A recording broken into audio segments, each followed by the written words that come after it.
Come on, sweetheart. You really think that pretty face can talk its way out of this? You want this to go away?" The officer sneered, stepping closer until his shadow swallowed her. "Then do what I say. Show a little cooperation." The heat blazed over Havenwood, Florida, as a gleaming white Vespa sliced through light traffic on Cypress Street. At the handlebars rode a black woman in her late 30s, Aaliyah Vance, deputy chief of police. But today, she wasn't the badge, just a sister racing to deliver her siblings' maid of honor dress. For once, she felt free. No radio, no reports, just the hum of her scooter and the open road. She rolled through a quiet intersection, unaware that freedom was about to end. Flashing red and blue lights filled her mirror. Aaliyah sighed and pulled to the curb. Her brief piece shattered. Two officers stepped out. The first, thick-mustached white man with a name tag that read Brown, strutted forward with the confidence of someone too comfortable in his power. His younger partner, Jensen, lingered behind him, looking bored and half embarrassed. Well, Brown drawled, his tone greasy and mocking. "What's the rush, lady?" He didn't ask for a license or registration. Instead, he leaned on her scooter, deliberately invading her space, eyes crawling over her. "You know you ran at stop sign back there, right? Pretty serious violation." Aaliyah kept her cool, but her gut told her this wasn't about safety. Aaliyah adjusted her sunglasses, steady and calm. "I apologize, officer. I'm on my way to my sister's wedding, and I guess I was a bit preoccupied," she said evenly. Brown chuckled, a low, ugly sound that made Jensen glance away. He smirked. "A wedding, huh? I bet that's expensive.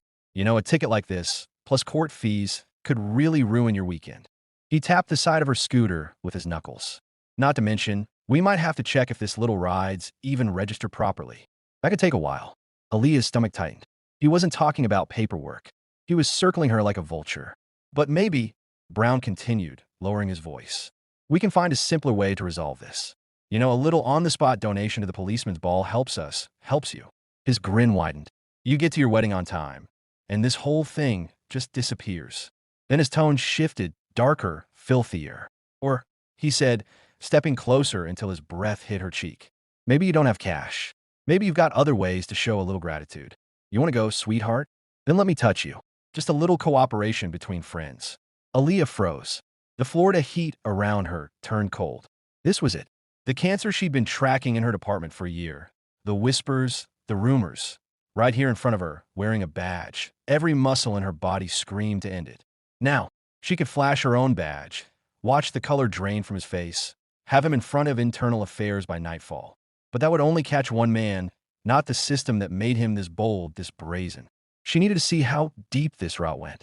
"I don't think so, officer," she said firmly. "Just write the ticket." The smile vanished from Brown's face. His eyes hardened. "Playing tough, huh? You think you're smart." He shoved off her scooter, posture tightening. "All right then. You want to do this by the book? We'll do it by my book." He snapped his fingers at Jensen. "Run her name, and while you're at it, check the VIN. This scooter looks suspicious. Maybe stolen." "Sarge, she just ran a stop sign," Jensen began. "You questioning me, Jensen?" Brown barked. "Check it." Aaliyah stayed silent. Jensen obeyed while Brown grabbed her keys and rifled through her scooter. He pointed to the garment bag, strapped behind her. "What's in there?" "A dress," Aaliyah replied, her tone flat and unshaken. "For the wedding." "We'll see about that," Brown sneered. He grabbed the bag roughly and unzipped it, tugging out the delicate red silk gown. Without care, he let the fabric drag against the dusty ground, the hem picking up grime. Aaliyah's heart clenched. It wasn't about the dress. It was about the message. "Okay, that's it," Brown said, the cruel edge in his voice making Jensen flinch. "You're being uncooperative, and you're driving a potentially stolen vehicle. You're coming with us." He yanked out a pair of handcuffs with a theatrical flick. "You wanted the book," he said, eyes glinting. "You're getting the whole library." The cold steel locked around her wrists with a sharp click. Aaliyah stared past him, her eyes fixed on the Havenwood skyline. She was going to miss the wedding, but she was about to witness something far bigger, the exposure of rot at the core of her own department. The drive to the 9th Precinct was slow and mocking. Inside, the air reeked of stale coffee and neglect. Brown paraded Aaliyah in like a trophy. Behind the desk, Lieutenant Harris barely looked up from his newspaper. "What you dragging this time, Brown?" Harris grunted, more bored than curious. "This one thought she was above the law," Brown announced proudly. "Ran a stop sign, gave a slip, and her scooter looks hot." We're holding her for obstruction. Harris didn't look at Aaliyah, didn't ask for proof. He just waved his hand lazily. Fine. Process her and stick her in holding cell B. Paperwork can wait. Just like that, the lie became law. They took her purse, phone, and sunglasses. Jensen handled the garment bag awkwardly.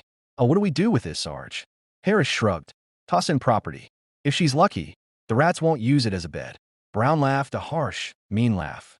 They shoved Aaliyah down a dim hallway into a cold, concrete cell. Time crawled by. An hour passed, then two. No one checked on her. Then, footsteps echoed down the corridor. The cell door rattled, and Brown and Jensen appeared. Brown unlocked the door, smirking as he stepped inside. Well, he drawled, his voice slick with arrogance. Had enough of the VIP treatment? Your sister's probably cutting the cake by now. Real shame you missed it. He inched closer. But lucky for you, we've been talking. We're busy men, and we don't really have time for all that paperwork. Maybe if you could come up with, say, $500 in cash, we could make this all go away. No charges. He paused, lowering his voice until it turned poisonous. Or maybe we work out a different kind of deal. You let me touch you, sweetheart, and we forget this ever happened. Jensen looked away, uneasy, but said nothing. Aaliyah rose slowly, her voice calm. You're right, Officer Brown, she said softly. I have learned a lot today. Brown smirked, thinking she was about to comply. I've learned that officers from the 9th Precinct conduct illegal stops, extort civilians, and detain them without cause, she continued. I've learned that Lieutenant Harris signs off on it, and that both of you think you're untouchable. Brown's smirk completely faltered. What the hell are you talking about? I'm talking about violation of Penal Code Section 148A, resisting or obstructing a public officer, which you're fabricating, she said, her words sharp and deliberate. I'm also talking about Penal Code Section 67 and 68, bribery of an executive officer, which you just attempted for the second time. And let's not forget SPD General Order 3.45, conduct unbecoming an officer. Each line landed like a hammer. Brown's face drained of color. Jensen froze beside him, mouth slightly open. You have one phone call, she said coldly. You might want to use it to contact your union rep, but first, you're going to bring me my property. Jensen stumbled out like a frightened recruit. He returned moments later with her purse, phone, and the crumpled garment bag. He placed them carefully on the bench, his hands trembling. Brown stayed frozen by the door, his confidence slipping away. Just then, Lieutenant Harris appeared, drawn by the raised voices. What's going on down here? He barked. But when he saw Aaliyah, standing tall, unshackled now, her eyes sharp and steady, something in his expression changed. Aaliyah opened her purse, her movements deliberate and calm. She didn't pull out cash. Instead, she withdrew a thin leather case and flipped it open. Inside, gleaming beneath the flickering light, was a gold badge. The badge of the Deputy Chief of Police. Officer Brown, Officer Jensen, Lieutenant Harris, she said, her voice steady as stone. My name is Deputy Chief Aaliyah Vance, and you are all in a world of trouble. The reaction was instant. Jensen went white. Harris froze in disbelief. Brown's entire body deflated, his swagger gone, replaced by naked panic. There is no misunderstanding. Aaliyah snapped, her tone cutting like a blade. You thought I was a nobody, someone you could bully, threaten, and humiliate. You treated me the way you've treated countless others who didn't have a badge to protect them. You disgraced this department. You disgraced this city. She pulled out her personal phone and dialed a number. The room was dead silent. Chief, it's Vance, she said into the phone. I'm at the 9th Precinct. I need an internal affairs team here immediately. I've just personally witnessed multiple felonies committed by our own officers. Hanging up, she turned her gaze back to the three men. As of this moment, you're all suspended, pending criminal and internal investigation. Hand over your badges and weapons. None of them dared to argue. Aaliyah stood at the center of the room, no longer the woman they mocked, but justice itself. A misunderstanding? She cut Brown off. You used your badge to prey on people. You thought power made you untouchable. She lifted her cuffed wrist. But this is what accountability looks like. This department is sick, she said quietly. But today the cure begins. She picked up her wrinkled garment bag and walked out as the precinct fell silent. Aaliyah Vance had missed a wedding, but she delivered justice, cleansing her department, one corrupt cop at a time.